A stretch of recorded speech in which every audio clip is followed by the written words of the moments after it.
Mendingan sekarang kau pulang ke rumah kamu.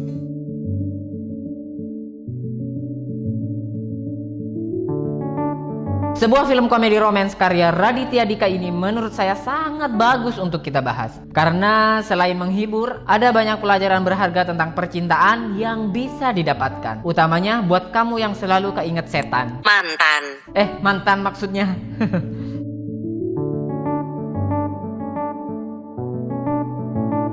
Agar nggak banyak spoiler di awal, langsung aja menuju TKP.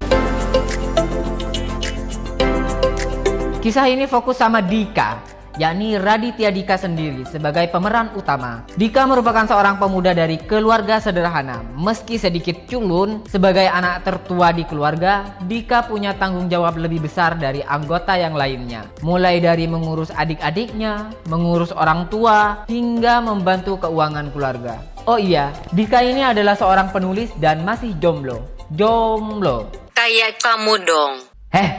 Jangan sembarangan. Kamu jomblo kan? Iya sih. Tapi kenapa jadi bahas saya ya? Lanjut. Suatu hari ibunya meminta pindah rumah ke tempat yang lebih tenang dan nyaman untuk menikmati masa tua. Namun Dika kurang setuju. Dika khawatir rumah yang baru belum tentu lebih nyaman dari rumahnya yang sekarang. Ditambah ia juga sibuk memikirkan ide tulisan untuk buku terbarunya yang selalu ditolak oleh penerbit karena jalan ceritanya terlalu biasa dan monoton.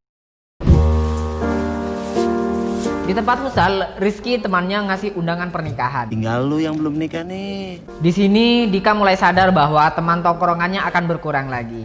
Tak sampai di situ, pas nyampe rumah, Dika dikasih tahu kalau rumahnya sudah laku dan mau tidak mau, ia harus segera mencari janda baru. Rumah baru. Rumah baru yang ada jandanya. Rumah baru aja. Oke, itu.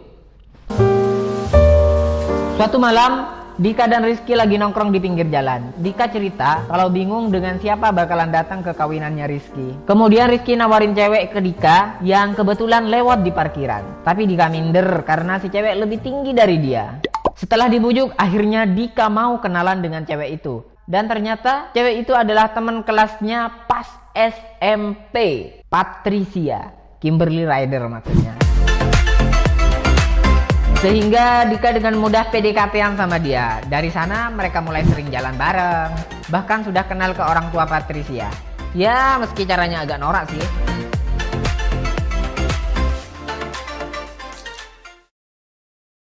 Atas saran ibunya, Dika membawa Patricia ke restoran Jepang. Ada janda Jepangnya gak? Tolong fokus ya. Maaf.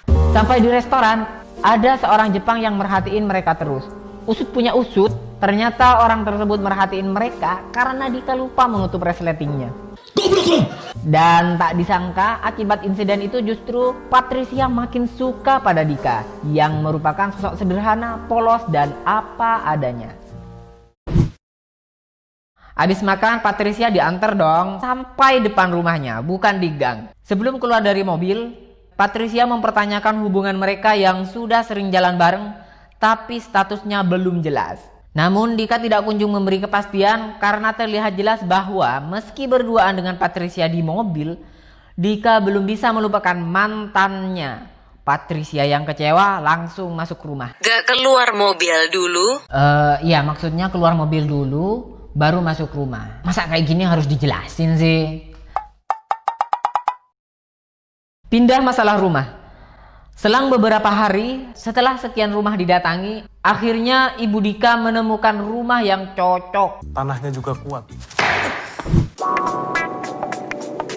Dan otomatis keluarga Dika harus packing barang untuk pindahan. Tak sengaja, Dika menemukan foto saat bersama mantannya. Ketika mengenang masa-masa indah bersama mantan, Ibu Dika masuk melihatnya bengong sambil liatin foto mantannya. Dari sini dapat disimpulkan bahwa problem terbesar Dika susah dapat pacar bukan karena dia culun, tampangnya pas-pasan, atau bahkan karena tubuhnya yang pendek. Tapi alasan Dika susah dapat pacar adalah karena ia belum lepas dari bayang-bayang mantan. Dika baru menyadari itu saat diingatkan oleh ibunya. Kalau kita mau pindah ke tempat yang baru, kita juga harus siap untuk meninggalkan yang lama. Benar saja, keesokan harinya Dika datang ke rumah Patricia. Dan ini yang Dika ucapkan setelah ia menghilang selama seminggu. Jadian yuk.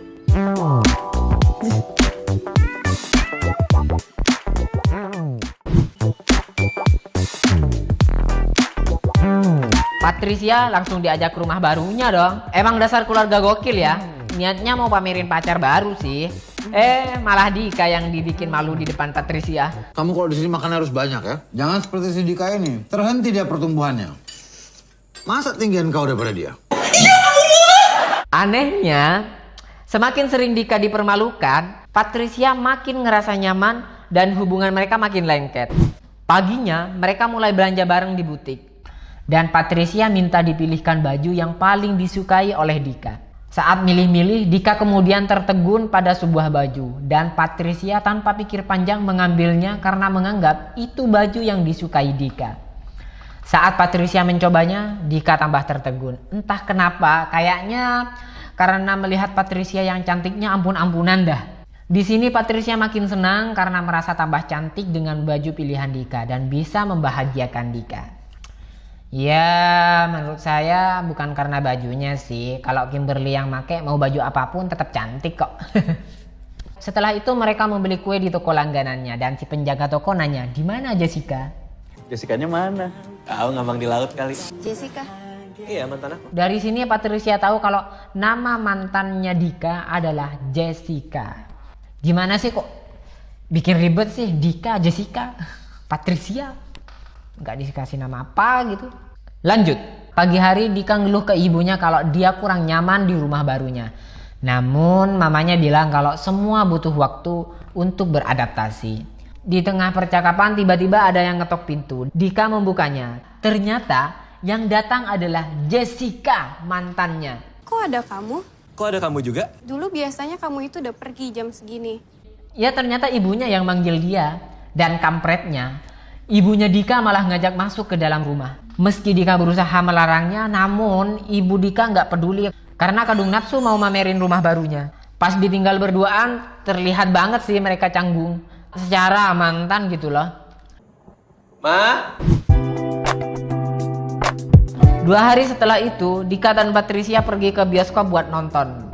Nonton apa? Ya nonton film lah. Masa nonton konten fiksi 77 yang nggak seberapa menghibur ini?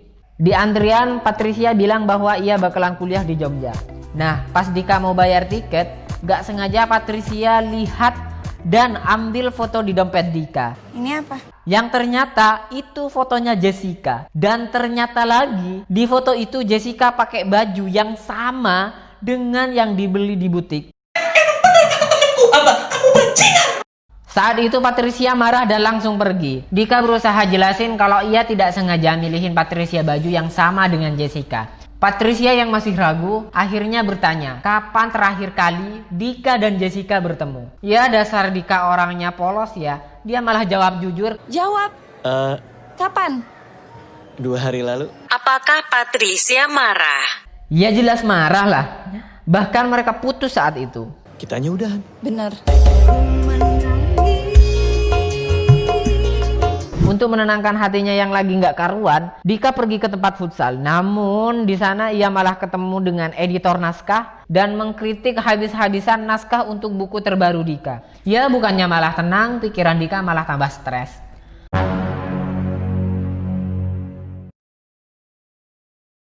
Akhirnya dia pergi ke kafe untuk mencari inspirasi nulis. Namun tidak berhasil karena masalahnya bukan pada tempat, tapi di hati dan pikirannya. Ketika mau keluar kafe, Dika ketemu lagi dengan Jessica dan kali ini Jessica sama pacar barunya. Di sana Dika bertanya kepada Jessica, kok bisa punya pacar lagi? Terus Jessica jawab, cara terbaik menghargai masa lalu adalah dengan move on. Dan mengambil pelajaran dari hubungannya di masa lalu agar hubungannya yang baru lebih baik dan lebih dewasa. Di sini perlahan Dika mulai memahami arti dari move on. Dan di sini juga saya sadar kalau mantannya emang cantik sih. Pantesan susah dilupain. Tolong fokus. Pas di rumah, Edgar adiknya menyuruh Dika untuk mendengarkan pidato perpisahan yang ia buat untuk teman-teman SD-nya yang baru selesai UN. Di mana salah satu isi pidatonya seperti ini. Tapi bertemu dengan teman yang baru bukan berarti kita melupakan yang lama. Awalnya pasti susah, tapi perpindahan pasti ada terus. Saya sudah siap untuk pindah. Pindah sekolah, pindah teman, karena saya yakin ada yang lebih baik di tempat yang lebih baru.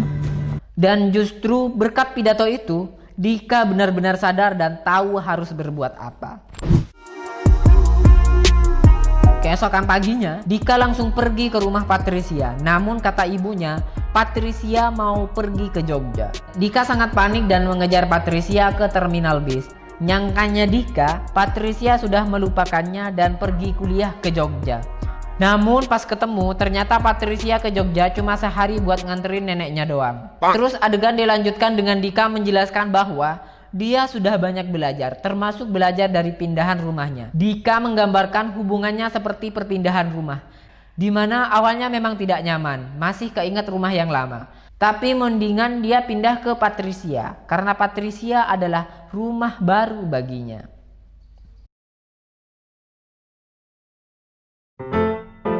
Dari kejadian itu, Dika sudah mulai menerima dengan ikhlas semua perpindahan yang ada dan menjalani dunia yang baru. Mulai dari rumah baru, pacar baru, dan lainnya. Bahkan karena lingkungan dan suasana baru itu, Dika juga mendapatkan ide baru untuk naskah buku terbarunya. Di mana sang editor pun sangat menyukai ide segarnya. Dan akhirnya buku terbaru Dika terbit, disaksikan oleh semua orang termasuk Patricia. Dan cerita pun selesai. Jujur saya suka banget sama Raditya Dika ini. Mulai dari stand up-nya, bukunya, filmnya, mantan pacarnya. Tolong fokus. Habis cantik-cantik sih. Intinya, menurut Raditya Dika, manusia akan terus terjebak dalam perpindahan-perpindahan. Dan yang harus dilakukan yaitu mencari keindahan di antara semua perpindahan itu. Ya, layaknya perpindahan rombongan jutaan salmon yang menempuh perjalanan berkilo-kilometer meski perpindahan mereka dibayangi berbagai ancaman predator. Namun mereka harus tetap pindah demi menemukan kebahagiaan dan demi kelangsungan hidup spesies mereka, yakni berkembang biak. Sebenarnya kamu ngomong apa? Entahlah, aku juga nggak ngerti sih. Pokoknya kita harus move on aja.